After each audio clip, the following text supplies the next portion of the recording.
दोस्तों, दाऊद इब्राहिम का आखिर ऐसा क्या दबदबा रहा कि पूरी बॉलीवुड इंडस्ट्री उससे डरती है। जिस किसी भी एक्ट्रेस को वो पसंद कर ले तो उसके पीछे शिद्दत से पड़ जाता था, चाहे वो दुबई की हो या 7 समुद्र पार की। और अगर वो उसके पास आने से मना कर दे या फिर रात बिताने से मना करे तो उस एक्ट्रेस का पूरा करियर दाऊद बर्बाद कर देता था। कुछ ऐसा ही हुआ माधुरी दीक्षित के साथ। आखिर दाऊद ने ऐसी क्या सिचुएशन पैदा कर दी कि माधुरी दीक्षित को उसके पास जाना ही पड़ा। सब कुछ जानेंगे आज के इस वीडियो में, तो वीडियो के अंत तक हमारे साथ जरूर बने रहें।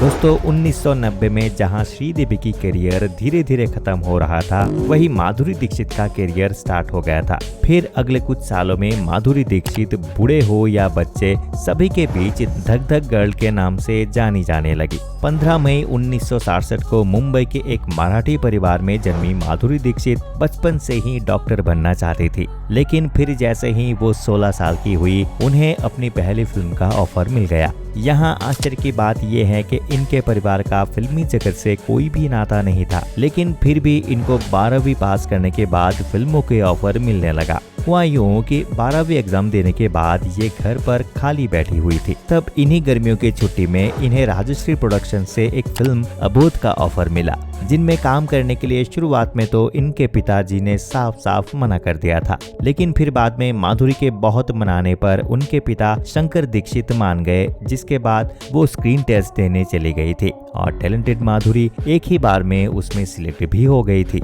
हालांकि उनकी ये फिल्म फ्लॉप रही, लेकिन उनका अब फिल्मी जगत से नाता जुड़ गया था। इन्हें आगे बढ़ाने में एक बहुत बड़ा हाथ सुभाष घई का भी रहा। भले ही वो माधुरी को फिल्मी जगत में शुरुआत से ना लाए हो, लेकिन उन्होंने कुछ ऐसे चांसेस प्रोवाइड करवाए जिससे माधुरी दीक्षित का हिंदी फिल्म जगत में नाम बढ़ता ही चला गया।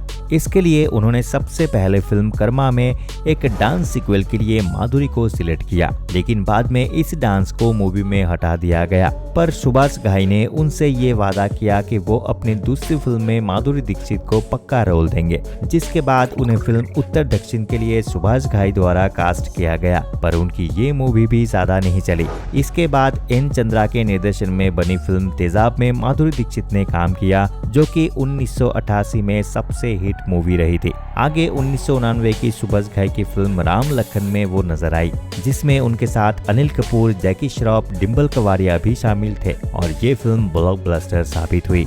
ये वही वक्त था जब माधुरी एक के बाद एक मूवीज करके लोगों के दिल के धड़कन बनी रही थी। तो वही दूसरी ओर दाऊद की काली नजर भी उन पर पड़ी और उसने माधुरी को फोन करके एक रात के लिए अपने अड्डे पर आने को कहा। पर सफलता के नशे में चूर माधुरी ने उसे सीधे तौर से आने के लिए मना कर दिया, जिससे दाऊद को काफी गुस्सा आया, क्योंकि एक नई नवेली एक्ट्रेस ने उसे इस तरीके से मना किया था। दोस्तों, बता दें कि 1990 के दौर में दाऊद एक बहुत बड़ा डॉन बन चुका था, जो कि ड्रग्स का बहुत बड़ा व्यापारी था। साथ ही उसने अपने ड्रग्स के व्यापार के बढ़ाने के लिए भी बॉलीवुड इंडस्ट्री का सहारा लिया। इन सब कामों के चलते दाऊद का बॉलीवुड में इतना खौफ हो चुका था कि कोई भी उसे किसी भी काम के लिए मना नहीं कर पाता, और अगर फिर भी कोई हिम्मत करके उसे मना करता तो ऐसे में या तो उसका करियर खत्म हो जाता या फिर उसे जान से हाथ धोना पड़ता था। लेकिन बॉलीवुड इंडस्ट्री में नई नई आई माधुरी दीक्षित को इस सब के बारे में जानकारी नहीं थी कि बॉलीवुड में सब कुछ दाऊद के इशारों पर हुआ करता है,